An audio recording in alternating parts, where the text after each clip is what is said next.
ஆனால் இந்த அரசை பொறுத்தவரை போராடுறது கூட இன்னைக்கு ஆசிரியர் போராடுறாங்க, அரசு ஊழியர் போராடுறாங்க. இன்னைக்கு வந்து அதாவது மாற்றுத்திறனாளியாக இருக்க கண் பார்வை விட்டுருங்க, அவங்கள ஈவு இறக்கமற்று அவங்கள வந்து பார்த்தீங்கன்னா தரன்னு காவல்துறை இழுத்து கண் தெரியாதவங்களை போய் இழுத்தா அந்த பாவம் இந்த அரசு சும்மா விடுமாத? கண்டிப்பாக இந்த அரசு வந்து பார்த்தீங்கன்னா சீக்கிரம் மூடுவில போட்டு போயிடும். அந்த அளவுக்கு அவங்க கதறல. அவங்க நாங்கள் நம்பியிருப்பது டப்பு, நாங்கள் நம்பியிருப்பது துட்டு, நாங்கள் நம்பியிருப்பது பணம். பணம் இதுதான், காசு, பணம், துட்டு, மணி, இதுதான் இந்த திமுகவுடைய ஒட்டுமொத்த கோஷம். அதனால் அது அவங்களுக்கு போய் கரெக்டாக எல்லாருக்கும் சேருது. அதனால் இந்த எலெக்ஷன்லேயே அவங்க வந்து காசு, பணம், துட்டு, மணி அதை கொடுத்து எப்படியாவது ஓட்டு வாங்கலாம், கண்டிப்பாக நடக்காது. அதனால் வந்து அந்த இது திருப்பி வந்து லட்டு தின்ன ஆசையானாக்கன்னா அது நடக்காது கண்ணான்றது தான் இன்றைக்கி தமிழ்நாட்டு மக்களுடைய பிற்போக்கான கேடுகட்ட அரசு, இந்த விடியாத அரசு நீ தமிழ்நாட்டை ஆண்டு கொண்டிருக்கிறதா இன்றைக்கி வந்து ஒரு இடியமின் ஆட்சியோட மோசமாக இருக்கிற ஆட்சி. வேண்டிய வேலையெல்லாம் எங்ககிட்ட வந்து எடுபடாது, எங்ககிட்ட எடுபடாது. இவருக்கு இப்போ அண்ணாமலை அதே போல் அந்த சில விளம்பர பெருவழிகள் இருக்காங்க எங்கள் தமிழ்நாட்டு அரசியல்வாதிகள். அவர்லாம் கண்ணதாசன் அந்த காலத்திலேயே ஒரு பாட்டு எழுதிட்டு போயிட்டாரு. என்ன பாட்டு தெரியுமா அது? ஓஹோ ஓஹோ மனிதர்களே ஓடுவது எங்கே சொல்லுங்கள், உண்மையை வாங்கி பொய்களை விட்டு உருப்பட வாருங்கள். அது மாதிரி பொய்களை தான் இன்றைக்கி விற்கிறவங்களாம் இன்றைக்கி வந்து அண்ணாமலை போன்றவங்களாம் இன்றைக்கி வந்துருக்காங்க. அது அடுத்த வரையும் சொல்லுவார். அது அதாவது உரித்தி பார்த்தால் வெங்காயத்தில் ஒன்றும் இருக்காது, உளறி திரிபவன் வாழ்க்கையிலே ஒரு உருப்படி சேராது, உளறி திரிபவன் வாழ்க்கையில் ஒரு உருப்படி சேராது.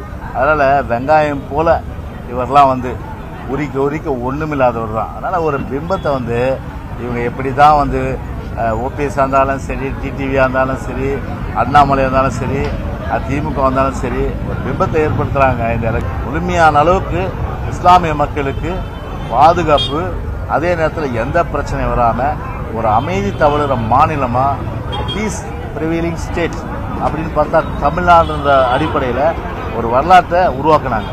ஆனால் திமுக ஆட்சி எப்போ வருதோ அப்போல்லாம் வந்து வெடிகுண்டு கலாச்சாரங்கள், வன்முறை கலாச்சாரங்கள், பூஜா வெடிகுண்டு, அதே போல் இதெல்லாம் சர்வசாதாரணமாக மத பிரச்சனைகள், ஜாதி பிரச்சனைகள் வேங்க வயலில் வந்து கிட்டத்தட்ட பல மாதங்கள் ஆகுது.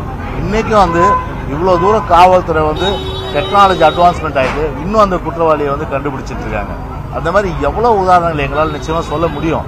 அப்படி இருக்கிற நிலையில் ஒரு சமூக நீதியை பேசிட்டு சமூக நீதியை படுகொலிக்கு தள்ளிய ஒரு கட்சி ஆட்சினா திமுக ஆட்சி தான். போதை கடத்தல் தான் பிடிச்சிருக்காங்க. அப்போ சர்வசாதாரணம் வந்துட்டு இருந்தான்னு அர்த்தம். அப்போ சர்வசாதாரணமாக வந்து போதை தவழும் மாநிலம், போதை வஸ்துக்கள் தவழும் மாநிலமாக தமிழ்நாடு உருவெடுத்து இன்னைக்கு இளைஞர்கள் கூட இன்றைக்கு வந்து போதையால் என்று பட்டவங்கன்னு தெரியும். 2 பேருமே இப்போ ஒருத்தர் முதுகில் வந்து கத்தி வச்சிருக்காங்க. அது எப்போ 2 பேருமே குத்திக்கு போகிறாங்கன்னு தெரியாது. ஏன்னா 2 பேருமே நம்பிக்கை துரோகிகள் எல்லாமே. அந்த நம்பிக்கை துரோகி வந்து இந்த எலெக்ஷனில் லைம் லைட்டில் இருக்குன்றதுக்காக ஏதாவது சொல்கிறது. அதனால் ஒன்று மட்டும் சொல்கிறேன், அதெல்லாம் நிராகரிக்கப்பட்ட சக்திகள். அதெல்லாம் டிடிவி எப்படிப்பட்டவர்? அவர் அம்மா இருக்கும்போது வந்து சேர்த்தாங்களா கார்டனில்? சேர்க்கலை. அப்புறம் வந்து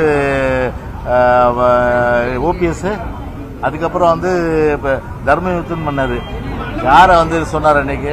இப்போ சசிகலா மேலே எனக்கு சந்தேகம் இருக்குது, அந்த குடும்பத்தை எடுத்து தான் நான் தர்மயுத்தம் பண்ணுறாரு. இப்போ அந்த குடும்பத்தோடு ஐக்கியமாக இருக்காரு. தான் மகன் மட்டும் ஜெயிச்சா போதும்னு சொல்லிட்டு அந்த மாவட்டத்திலேயே வந்து அதிமுகவை தோல்வியுறை செய்துட்டு அவர் மகனை மட்டும் எம்பியாக ஜெயிக்க வச்சார். இது எப்படி? அப்புறம் அவன் மகன் போய் ஸ்டாலினை பார்க்குறாரு, கொடுத்துட்டு ஒரு எம்பி அடிப்படையில் போய் கொடுங்க. ஆனால் சிறப்பான முறையில் தமிழக பாராட்டுகின்ற முறையில் முதலமைச்சர் வந்து செயல்படுறாருன்னா எக்கோவுக்கு ஒரு ஆதரவாக, திமுகவுக்கு வந்து ஒரு ஊதுகுழலாக ரவீந்திரநாத் இருந்தது, தலைமை கழகத்தை வந்து சூறையாடினது.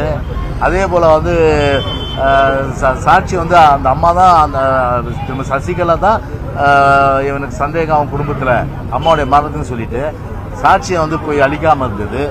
இவரால் தானே அன்னைக்கு பொதுமக்களும் வந்து இவர் கேட்டுக்கொண்டதானே அன்னைக்கு அரசு அமைச்சுது. கம்மனுக்கெல்லாம் ஓடி ஒளிஞ்ச கோலை அதுக்கப்புறம் லாஸ்ட்டில் வந்து நீதியரசர் எச்சரித்த பிறகு போய் சொல்கிறீங்க. என்ன சொல்கிறீங்க நீங்கள் போயிட்டு? எங்களுக்கெல்லாம் அந்த மாதிரி சந்தேகம் இல்லை,